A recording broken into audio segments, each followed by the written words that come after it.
And good evening, everyone, and welcome to yet another edition of the Warning Track. Brett Quintine here with you, along with someone I haven't seen in 4 years, Matt Mankiewicz. Yes. How are you? And as you guys know, we will talk sports, baseball, up and down the line. But first, Manny Ramirez seems to be an ex-big league ball player.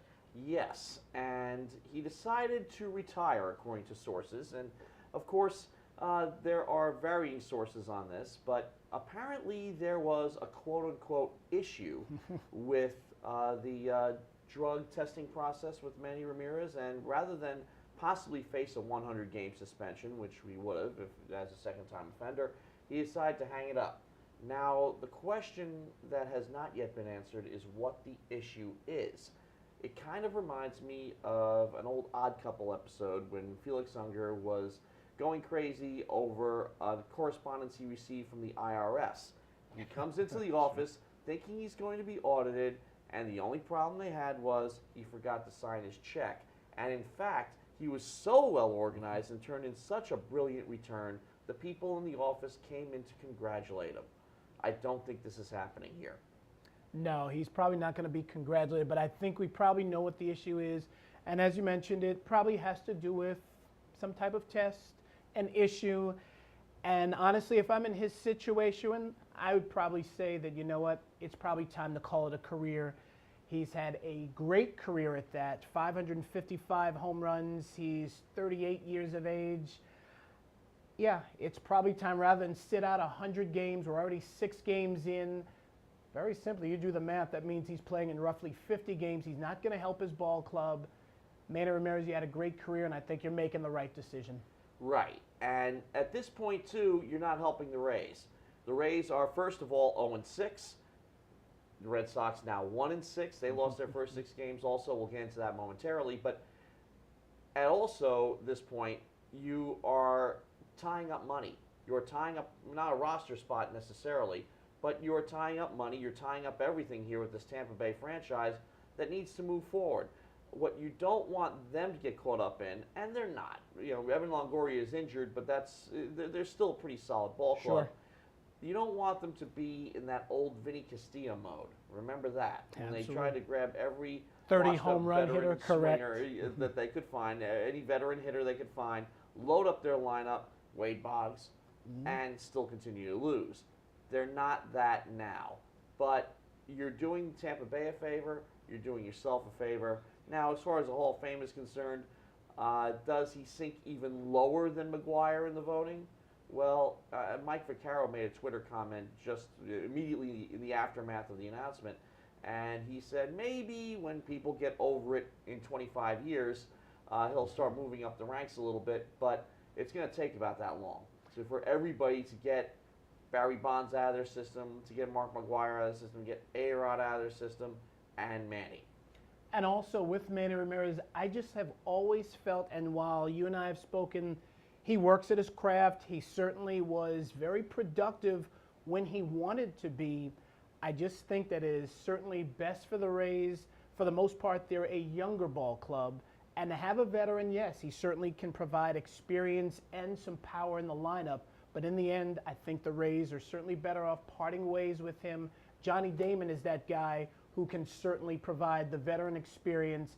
And for Ramirez, yes, after a very lengthy career, it's probably best that he goes off like this. I always looked at those guys as a quick fix, though. And the reason why is because this team went to the World Series in 2008. What kind of veteran leadership do they really need? I mean, they have the playoff experience. They got to, of course, they won the division last year. So what do they need? What do they have? I mean, a big bat in the lineup is really all they need. Now, the Red Sox, you can argue, have never been the same since Ramirez left. But again, is Manny still Manny? We hadn't had a chance to prove it this year, and we may never see that again. But with that big threat in that lineup, with any team, if you don't have that, you see a really big hole. And the Red Sox try to fill it with Jason Bay. Carl Crawford is not the answer, okay? Dustin Pedroia, Kevin Youkilis, these guys aren't really the answer. And this is something that I think let the Red Sox down a little bit last year, will continue to be their issue. It reminds me of the Yankees 15 years ago when they got Darryl Strawberry. Was Darryl Strawberry meant to be the savior for the franchise? Of course not. They were doing pretty well without him. But the point is, the threat in the lineup that makes pitchers change their game, that makes people think, they did not have at the time. Strawberry was an answer to that. Cecil Fielder was an answer to that. The Red Sox don't have that. The Red Sox don't have that right now. And what are they going to do to find it? And let's speak of the Red Sox in detail. Yes, today they were finally getting off the schneid. They defeated the Yankees 9-6. But at the same time, yeah, there are still some glaring holes. Carl Crawford 0 for 5 today. This is a team, and we talked about the Rays and obviously the Red Sox. You can't fall that far behind in the division. The Yankees are holding their own. And surprisingly, the Baltimore Orioles are playing well. So anybody who's 0-6 or 1-6, you better get moving quick. Obviously, this is not football where you have 100, where you have 16, but you don't want to fall too far behind.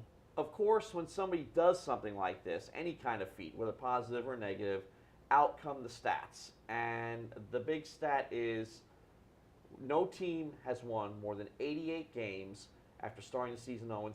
That, of course, was courtesy of the S Network, and they have a pretty good source. I mean, their stat people are excellent. I believe they use Elias. But they also have said that 0-6 teams have not made the World Series. 0-6 teams have not done a lot of things. But you know what? 0-3 teams in the American League Championship Series aren't supposed to win either. This is very true. And they did that in 2004. So if anybody is going to buck the trend, it's the Boston Red Sox. They've done it before. Different team back then, though. That's something you need to consider. Another thing you need to consider is that they got John Lackey to basically beat the Yankees. Well, you know what? He didn't. He indeed got the W today, absolutely right. Phil Hughes was not the answer today. No. He lasted just 2 innings. He got bombed, folks. Phil Hughes did not perform well.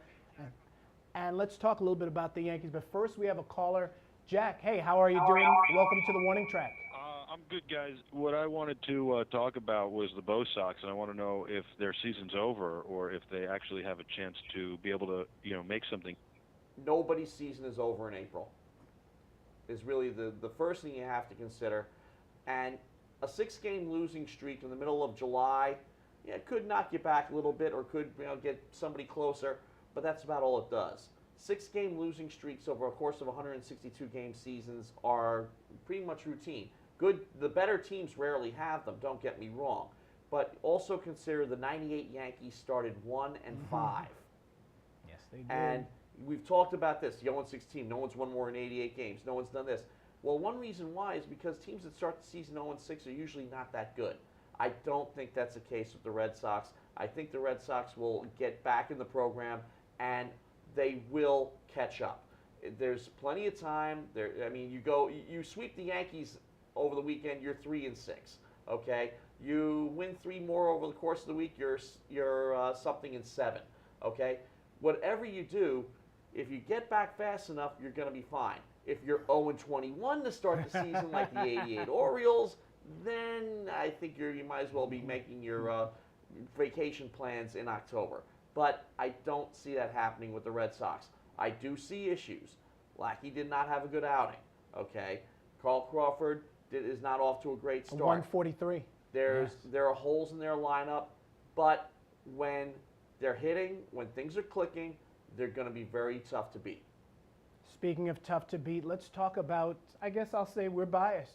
We're both New York Yankee fans. Let's talk about that ball club. I think they'll be good. I think their pitching is a lot better than people gave them credit for at the beginning of the year. And I think they've got a strong bullpen. Yes, they blew the game against Minnesota a couple nights ago, but in the end, I think we both feel they'll be there. I think they're going to be there. I don't think they're going to have too many problems except with the starting pitching. Bartolo Colon was very impressive today. Went 4 innings, gave up a run, a couple of hits. Hughes, of course, you have to get him right. People are confident right now that Hughes will get his velocity back. A lot has been made about long tossing this year, especially in the springtime, and how teams and players have started to adopt it again. That some people may have gone away from a little bit. Long tossing gets your velocity back, and it's something that pitchers need to do more of.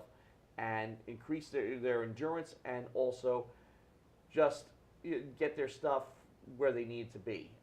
The whole idea of long tossing is that you're basically throwing from twice the distance of the mound, 121 feet or more, and then you get closer and closer as you warm up.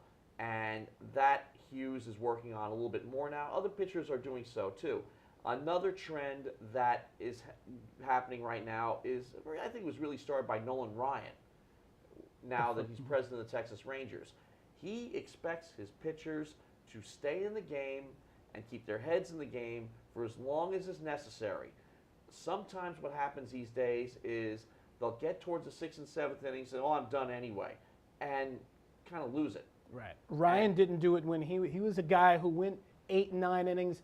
That's been sort of a trend over the last 10, 15 years. Guys start looking for help out of that bullpen. And I think when you and I were really, well, we always will follow baseball. When we were younger, it was common to throw a complete game. 8 innings, 9 innings, games, absolutely. Now that's something like, oh my goodness, he's going 9 innings or the 2-inning save. Yeah. Guys have right arms and guys are paid well to do this. Somewhere along the line, and I don't know where, they were babied. Well, one other thing, you hear about middle relievers, you hear about closers. Well, in the days of Rich Gossage and Sparky Lyle, and yeah, you got to call him Rich, okay? Yeah. That tells you something right there, okay? Because I'm thinking of a 1974 White Sox card, long before he signed with the Yankees, where it said Rich. Nobody called him Goose back then. It's true. It's very true. Yeah, but what I'm saying is that these guys were then, Tug McGraw, these guys were then called firemen, John Hiller. I'm throwing names out that if you remember back far enough, you'll know. But these guys were brought in situations.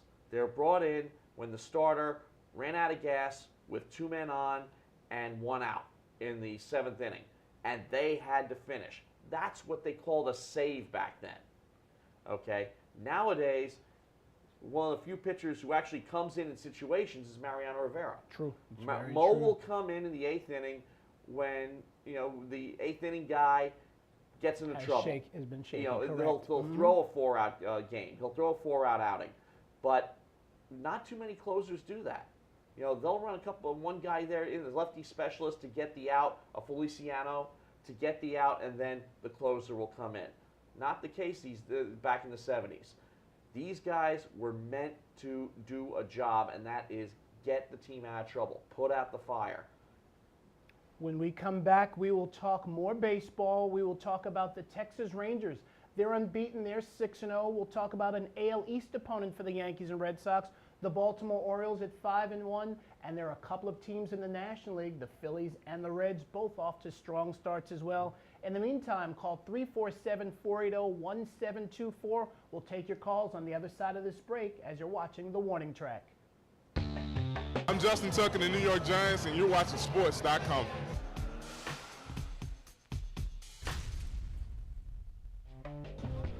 Everything sports, you got to go to sports.com. That's spelled SPORTCE.com. We're going to take you behind the scenes in the world of sports and a lot more. It's sport, content, and entertainment. We got a lot of great stuff. Technology segments. Now it's got the front and back facing cameras, so you can do video chats like this one via Skype on the 3G network, and you can do FaceTime, only available on the Wi-Fi. It's got a lot of other great features. You can edit on it with iMovie. You can make songs and voiceovers. Behind the scenes. We back, sports.com, at this secret location, behind the scenes, Jim Jones. We'll take you into the lives of athletes, follow them off the field, but it's also music. Be right here, but it's perfect day. And other genres as well. Check us out, sports.com, and we've got live shows 5 days a week. A lot of live shows with live guests in our New York City studios. We've got Rally Nose at 7 p.m. on Thursday nights, the Warning Track, 6 p.m. on Friday nights, Schwartz on Sports with esteemed broadcaster Peter Schwartz, 8 p.m. on Tuesday nights, and on Wednesdays, it's the Music Movement with Darryl Reed. Check us out, sports.com.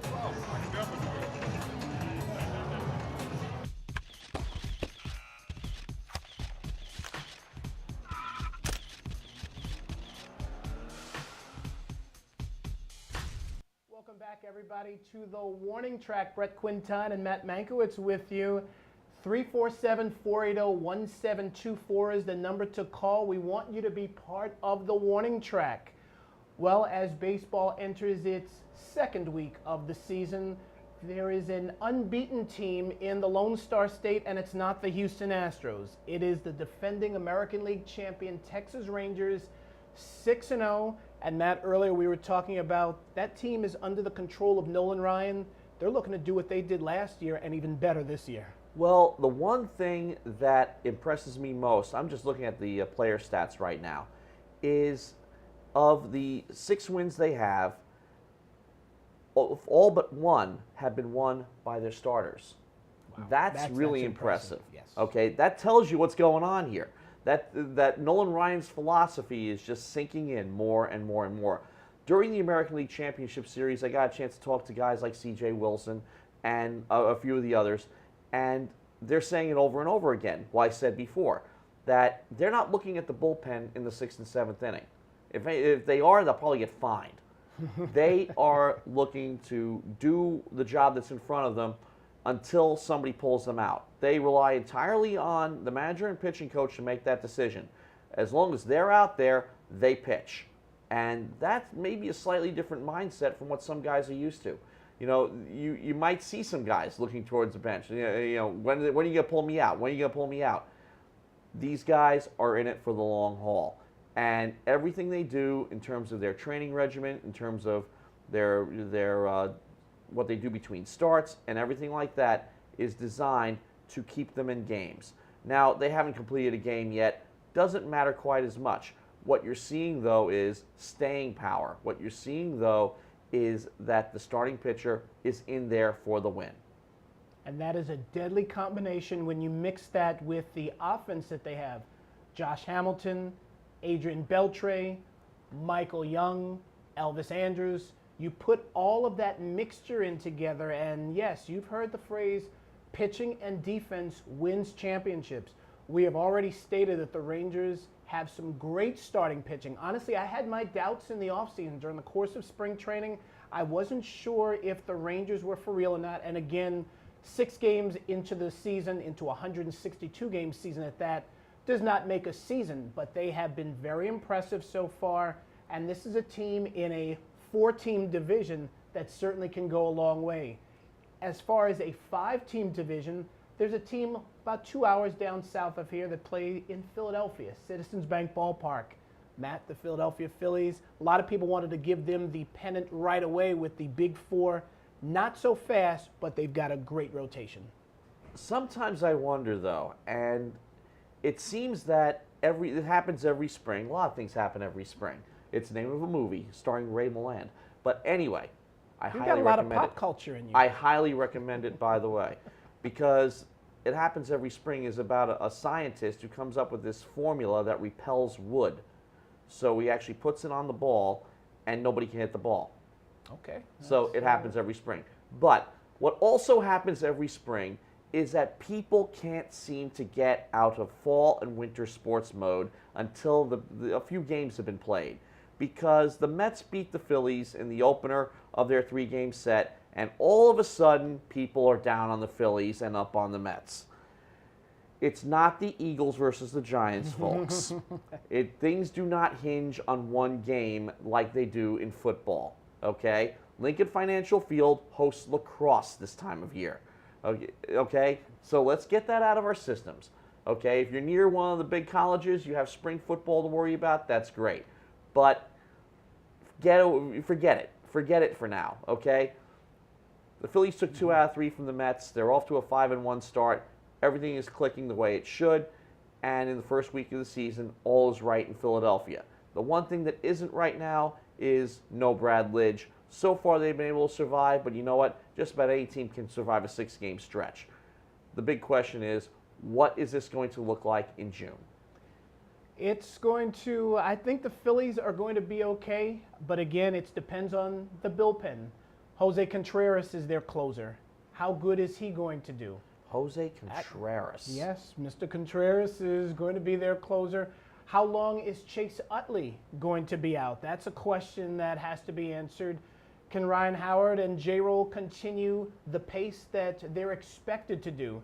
So the Phillies overall, yeah, they've got some pieces, but like you said, time will tell over the course of the season. That's the beauty of baseball. 162 games, and I think the best team wins the division. The playoffs, obviously, Matt, as you know, are a totally different animal. But as far as the regular season, I think pitching wins you a division. 347-480-1724 is the number to call. Use it. Is at the bottom of your screen. Again, 347-480-1724. A team that's also off to a good start, the team that the Phillies defeated in round one of last year's National League playoffs, the Cincinnati Reds, under the tutelage of Dusty Baker, off to a 5-1 start. As for the Reds, Joey Votto, Jay Bruce, Aroldis Chapman, they've got a mix of some good players. Absolutely, and Travis Wood is going to be going for them. They've also won 8 straight in Arizona, so they face the Diamondbacks tonight, and you always like to make hay against a team you have a good record against. So the schedule is breaking very well for the Reds right now. I still expect that division to be pretty tight, though. That is usually a crazy division. We've seen that division really up for grabs over the last 5-6 years. Of course, you can never count out a Tony La Russa team, i.e. the Cardinals. The Houston Astros have had success, but while that was 3 or 4 years ago, they were in the mix. They've hit some rough times as of late, and it's been the Reds who have come on. Even the Cubs a couple of years ago were quite competitive in the playoffs in back-to-back seasons. So that division, to me, has always been one big jumble. The only team that really is probably not going to make any hay, the Pittsburgh Pirates. Last week I spoke of the one thing I would like to see is the Pittsburgh Pirates and the Kansas City Royals just be competitive again. Back in the 70s, the 80s, those two teams were playoff bound year after year, and now the Pirates have not had a winning season since Barry Bonds left. Yeah, and neither of the Royals. Yeah, correction. Yeah, they 2003, had 2003, they had a fairly good season by their standards, but not by the George Brett, Hal McRae, Frank White, U.L. Washington, Amos Otis, Dennis Leonard, and Larry Gura standards. Paul He's Splittorff. forgetting about the speedster, Willie Wilson. Willie Wilson, yes. And his number is retired too, is it not? I think it might be. He is a guy who had well over 600 at-bats year after year, and Matt, you and I could definitely talk a whole lot of archives as far as baseball, but I really would like to see franchise a little bit more competitive because it's a bummer if you live in Pittsburgh, you have a glorious stadium, but you have a lousy team. And you also have a pretty nice place at the K, too, because they've just remodeled that. But unfortunately, nothing's going to happen with those two franchises until they get sold. Yeah, it's a disappointment. Well, I'll tell you something. Bud Selig, among many of the things he's done, and the pluses and the minuses over the 19 years now that he's been commissioner. Wow. Yes, second longest tenure, and he started out as an interim. But one thing that he has tried to do as best he can, and he's had some successes at it, is find owners for franchises who will be good owners. You want a prototypical Selig type owner, Artie Moreno in in Anaheim/Los Angeles. Sure. Orange County. Artie Moreno took a team that thought small market all the way, and he's saying, not only are we going to act like a big market franchise, top 5 payroll. Absolutely. Not only are we going to compete, but we are going to be the Los Angeles Angels because that's where we are. Now, the city of Anaheim's been fighting that for years. Sure. But the reality is you're in the number 2 market, which is in reality neck and neck with New York for number 1 on a routine basis. Play like it, act like it, spend like it. And it's also one of the more fan-friendly venues, Angel Stadium of Anaheim. So what they need is somebody who thinks like that. What Pittsburgh needs is Mario Lemieux to take over the Pirates. I was about to say Penguins. But look what the Penguins have done. Look what the Steelers have done in a small market city. Absolutely. You can say the NFL is configured differently, the NHL is a salary cap, but that franchise, the hockey franchise, was as good as dead 10 years ago, and it won a Stanley Cup 2 years ago, and is consistently in contention. Why can't the Pirates do that? They'll say the Yankees this, the Yankees that. Well, you know what? The Yankees have won 1 championship in the last 10 years. teams with a fraction of their payroll have also won. Absolutely. The teams in your own division in equal size markets have won. Why can't the Pirates compete? Why can't the team on the other side of Missouri compete, just like the Cardinals did? True. Why can't Kansas City do that? There's no more excuse. And we look at it from the point of view as New Yorkers, where we have the two highest payrolls in baseball, and we look at the relative lack of success that all that money buys you. The Yankees, what the Yankees buy for the $200 million is an opportunity to win every year. But you know what? They pay too, because prospects don't get developed, and it just Absolutely. becomes a self-fulfilling prophecy that to fill holes in your lineup, you got to spend even more. Well, you know what? There are teams out there that have gotten by on a fraction and have consistently stayed competitive. Yes, they may win world championships only once in a while, but you know what? The way baseball is now, everybody wins a championship every once in a while. 347-480-1724 as we start to wind down the warning track.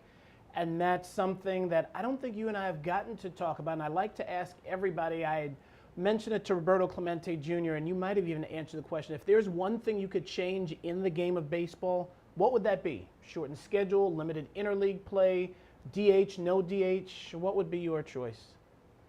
It would be a tough one. New owners in Kansas City and Pittsburgh. Okay. That would be my number one change. I don't necessarily see a salary cap as an answer to anything because I've seen them applied in other sports, and I don't see you see some parity, no question about it, in the NFL. But the big problem with the NFL is it's lived up to its nickname, not for long. So you don't necessarily want teams to be forced to cut players or trade players, no matter how rich or poor they are, because of the salary cap. That's not a good thing either. Not necessarily the healthiest thing you can come up with.